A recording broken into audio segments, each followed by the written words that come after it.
ശ്രീകാന്ത് നമുക്കൊപ്പം ചേരുന്നുണ്ട്. ശ്രീകാന്ത്, 1:45 ഇതാ സമയമാകാൻ പോകുന്നു. 1:45 കോടതി പരിഗണിക്കാൻ പോകുന്നു. നേരത്തെ 2:30 അത് പുറത്തുവിടും എന്നുള്ള സർക്കാരിൻ്റെ അറിയിപ്പ് നമുക്ക് മുമ്പിലുണ്ട്. അതിന് മുമ്പേ തന്നെ 1:45 വിഷയം കോടതിയുടെ പരിഗണനയിലേക്ക് വീണ്ടും വരാൻ പോകുന്നു. നിയമവിദഗ്ധരൊക്കെയായി സംസാരിക്കുമ്പോൾ ഉണ്ടാകാൻ സാധ്യതയുള്ള തീരുമാനം, അതുമായി ബന്ധപ്പെട്ട് ലഭ്യമാകുന്ന വിവരങ്ങൾ എങ്ങനെ ശ്രീകാന്ത്?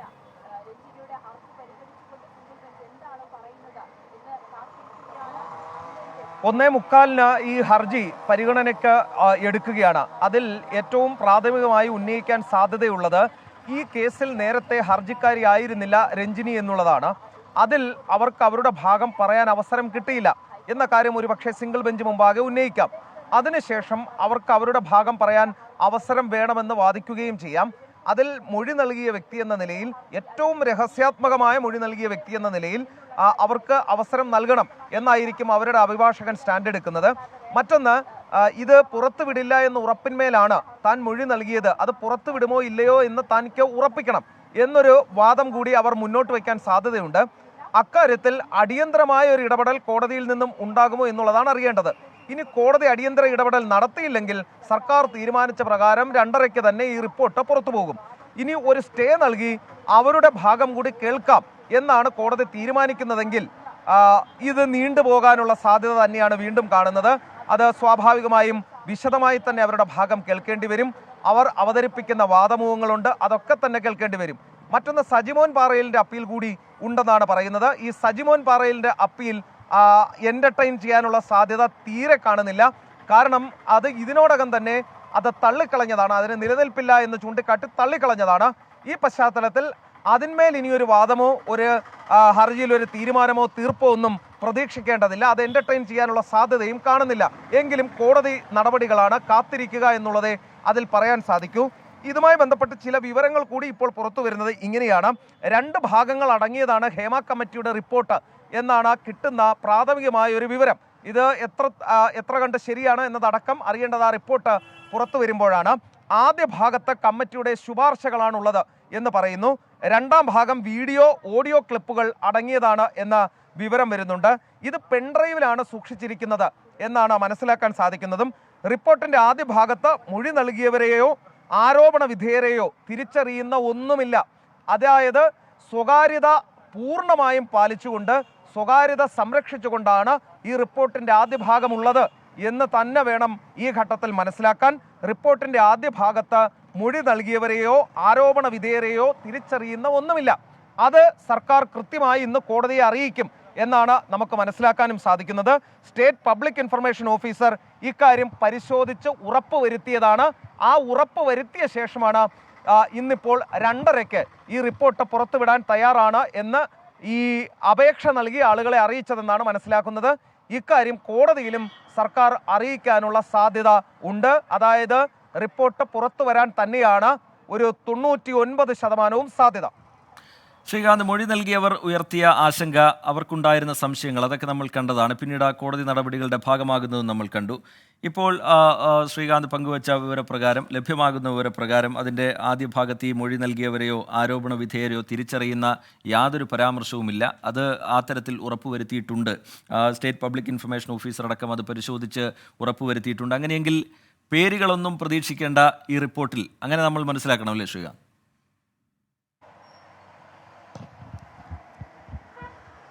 അതിലൊരു സംശയത്തിന് അടിസ്ഥാനമില്ല. കാരണം ഈ നിർണായകമായ വിവരങ്ങൾ, സ്വകാര്യതയെ ബാധിക്കുന്ന കാര്യങ്ങൾ, അത്തരം ഒന്നും തന്നെ ഈ റിപ്പോർട്ടിൽ പ്രതീക്ഷിക്കേണ്ടതില്ല എന്ന് ഇതിൽ നിന്ന് മനസ്സിലാക്കണം. മാത്രമല്ല, പല ആളുകളുടെയും പേരുകൾ, ഈ ആരോപണ വിധേയർ, അവർക്കെതിരായി മൊഴി നൽകിയവർ, ഈ 2 വിഭാഗത്തിൽപ്പെട്ട ആളുകളുടെയും പേര് വിവരങ്ങളില്ല. അത് സ്റ്റേറ്റ് ഇൻഫർമേഷൻ കമ്മീഷണർ പരിശോധിച്ചുറപ്പ് വരുത്തിയതാണ് എന്നുകൂടി വിവരം കിട്ടുമ്പോൾ അതിൽ നിന്നും മനസ്സിലാക്കേണ്ടത്, കൃത്യമായി പറഞ്ഞാൽ ഇതിൽ എന്തെങ്കിലും തരത്തിൽ ഈ ഹർജിക്കാർ ഭയക്കുന്ന തരത്തിൽ യാതൊന്നും തന്നെ ഇല്ല എന്നുള്ളതാണ്. അത് ഒരു പക്ഷേ സർക്കാർ കോടതിയെ രേഖാമൂലം അറിയിക്കാനോ അല്ലെങ്കിൽ വാക്കാൽ കോടതിയെ ഇക്കാര്യം ബോധ്യപ്പെടുത്താനോ സർക്കാർ അഭിഭാഷകൻ ശ്രമിച്ചേക്കും. ആ പശ്ചാത്തലത്തിൽ 2:30 റിപ്പോർട്ട് പുറത്തു വരും എന്ന് തന്നെ കരുതാം. സിംഗിൾ ബെഞ്ച് മുൻപാകെ എത്തുന്ന ഈ ഹർജി തീർപ്പാക്കാൻ സാധ്യതയുമുണ്ട്, അല്ലെങ്കിൽ തള്ളിക്കളയാൻ തന്നെയാണ് സാധ്യത എന്ന് വേണമെങ്കിൽ കരുതാം. പക്ഷേ അതെല്ലാം കോടതിയുടെ തീരുമാനമാണ്. കോടതിയാണ് അന്തിമ തീരുമാനം എടുക്കേണ്ടത്. 1:45 ഇനി അധികം സമയമില്ല, 1:37 ആയിട്ടുണ്ട്. 1:45 ഈ കേസ് കോടതി പരിഗണനയ്ക്കെടുക്കും. എസ് ശ്രീകാന്താണ് വിവരങ്ങൾ നൽകിക്കൊണ്ടിരിക്കുന്നത്. മലയാള സിനിമാ മേഖലയിൽ സ്ത്രീകൾ നേരിടുന്ന പ്രശ്നങ്ങളെക്കുറിച്ച് പഠിച്ച ഹേമ കമ്മിറ്റി റിപ്പോർട്ട് പുറത്തുവിടുമോ എന്നുള്ള ആകാംക്ഷ ഇപ്പോഴും നിലനിൽക്കുകയാണ്. 2:30 ഈ റിപ്പോർട്ട് പുറത്തുവിടും എന്നാണ് സർക്കാർ അറിയിച്ചിരിക്കുന്നത്. പക്ഷേ അതിനു മുമ്പേ തന്നെ ഉച്ചയ്ക്ക് 1:45, അതായത് ഇനിയിപ്പോൾ വളരെ കുറച്ച് സമയം മാത്രമാണ് ബാക്കിയുള്ളത്.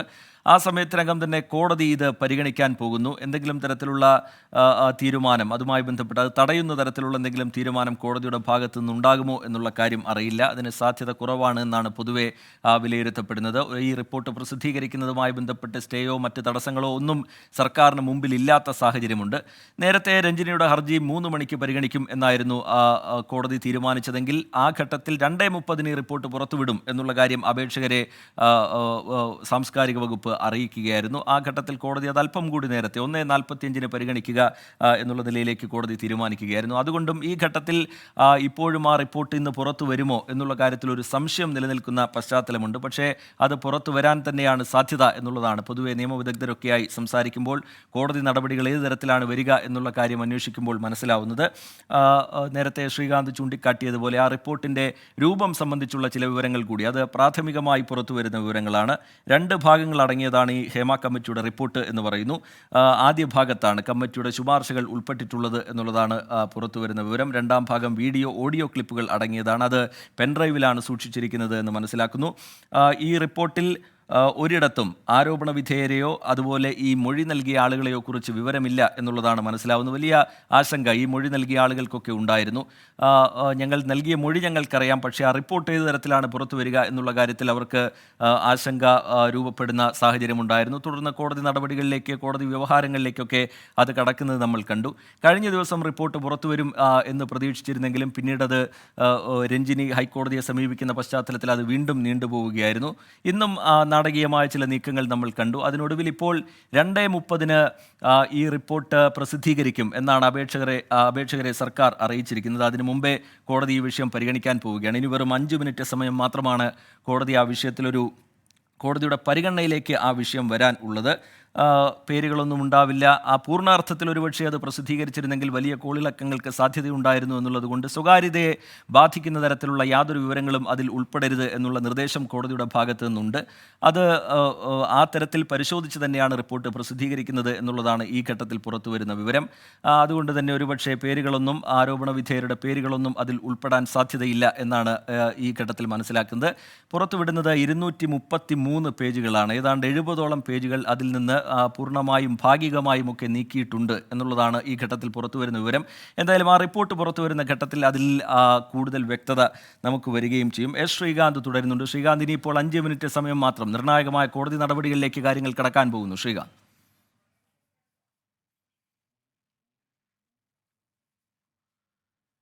എസ് ശ്രീകാന്തിലേക്ക് അല്പസമയത്തിനകം തന്നെ എത്താം. കോടതി നടപടികൾക്ക് തുടക്കമാകാൻ പോകുന്നു. 1:45 കോടതി ഈ വിഷയം പരിഗണിക്കാൻ പോകുന്നത്. കോടതി എന്ത് തീരുമാനമെടുക്കും എന്നുള്ള കാര്യം നിർണായകമാണ്. സ്റ്റേക്കൊന്നും സാധ്യതയില്ല. ഈ റിപ്പോർട്ട് പുറത്തുവിടുന്നതിൽ സ്റ്റേക്കൊന്നും സാധ്യതയില്ല എന്നാണ് പൊതുവെ നിയമ വിദഗ്ധരുമായൊക്കെ സംസാരിക്കുമ്പോൾ പൊതുവെ ഉയർന്നു വരുന്ന വിവാദം. എങ്കിലും കോടതിയാണ് അക്കാര്യത്തിലൊരു തീരുമാനം എടുക്കേണ്ടത്. ശ്രീകാന്ത് ചേരുന്നുണ്ട് വിവരങ്ങളുമായി. ശ്രീകാന്ത്, ഇതാ ഇനിയിപ്പോൾ അല്പസമയം മാത്രം കോടതി നടപടികൾക്ക് തുടക്കമാവാൻ പോവുകയാണോ ശ്രീകാന്ത്?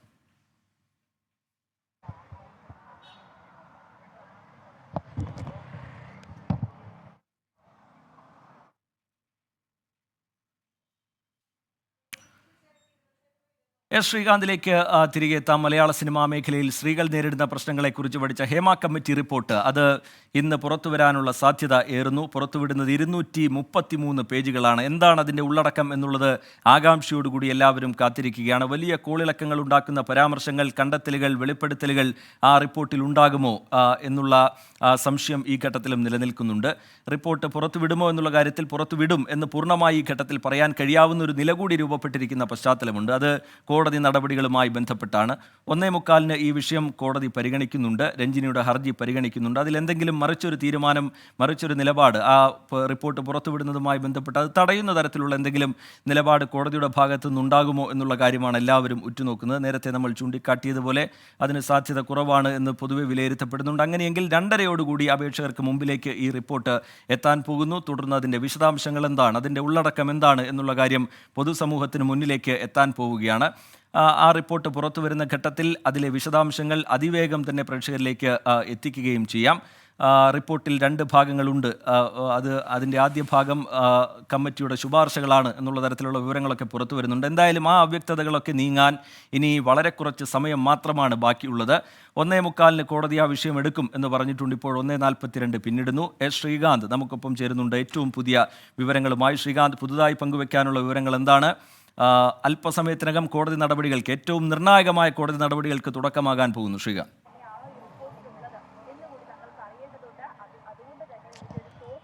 3 മിനിറ്റ് മാത്രമാണ് ഈ കോടതി നടപടികൾ ആരംഭിക്കാൻ ഇനി ബാക്കിയുള്ളത്. സിംഗിൾ ബെഞ്ച് ഈ ഹർജി പരിഗണിക്കാൻ വെറും 3 മിനിറ്റാണ് ഇനി അവശേഷിക്കുന്നത്. 1:45 സിംഗിൾ ബെഞ്ച് രഞ്ജിനിയുടെ അപ്പീൽ പരിഗണനയ്ക്ക് എടുക്കും. അത് തള്ളിക്കളയുന്ന പക്ഷം ഏറ്റവും പ്രധാനപ്പെട്ട കാര്യം, ആ സംഭവം ഈ അപ്പീൽ തള്ളിക്കളയുന്ന പക്ഷം റിപ്പോർട്ട് ഇന്ന് തന്നെ പുറത്തുവരും. സർക്കാർ നിശ്ചയിച്ചതുപോലെ 2:30 തന്നെ റിപ്പോർട്ട് പുറത്തുവരും എന്ന് തന്നെ പ്രതീക്ഷിക്കാം. ഇനി ഏതെങ്കിലും കാരണവശാൽ ഈ സംഭവത്തിൽ മൊഴി നൽകിയ വ്യക്തി എന്ന നിലയിൽ അവരുടെ ഭാഗം കൂടി കേൾക്കാനാണ് കോടതി തീരുമാനിക്കുന്നതെങ്കിൽ തൽക്കാലം നീണ്ടുപോകും വീണ്ടും ഈ റിപ്പോർട്ട് പുറത്തു വരുന്നത്. പക്ഷേ അപ്പോഴും സംസ്ഥാന സർക്കാർ ഇപ്പോൾ സേഫ് സോണിലാണ്. നേരത്തെ ഡിവിഷൻ ബെഞ്ച് ഈ അപ്പീൽ തള്ളിയപ്പോൾ തന്നെ 2:30 ഈ റിപ്പോർട്ട് പുറത്തുവിടാൻ സർക്കാർ തീരുമാനിച്ചു. പക്ഷേ സർക്കാരിന് വേണമെങ്കിൽ പറഞ്ഞു നിൽക്കാം, ഇപ്പോൾ വീണ്ടും സിംഗിൾ ബെഞ്ച് അത് തടഞ്ഞിരിക്കുന്നു, സ്റ്റേ വന്നിരിക്കുന്നു, അതിനാൽ ഞങ്ങൾ പുറത്തുവിടുന്നില്ല എന്ന് സർക്കാരിന് വേണമെങ്കിൽ പറയുകയും ചെയ്യാം. ആ അർത്ഥത്തിൽ നോക്കിയാൽ സംസ്ഥാന സർക്കാർ സേഫ് സോണിലാണ്. ഇനി അറിയേണ്ടത് കോടതിയുടെ നിലപാട് എന്താണെന്നാണ്. പക്ഷേ ഇതുവരെയുള്ള വാദങ്ങൾ, ഇതുവരെയുള്ള വിലയിരുത്തലുകൾ മനസ്സിലാക്കിയാൽ ഏതെങ്കിലും അനുകൂലമായ ഉത്തരവ് കോടതിയിൽ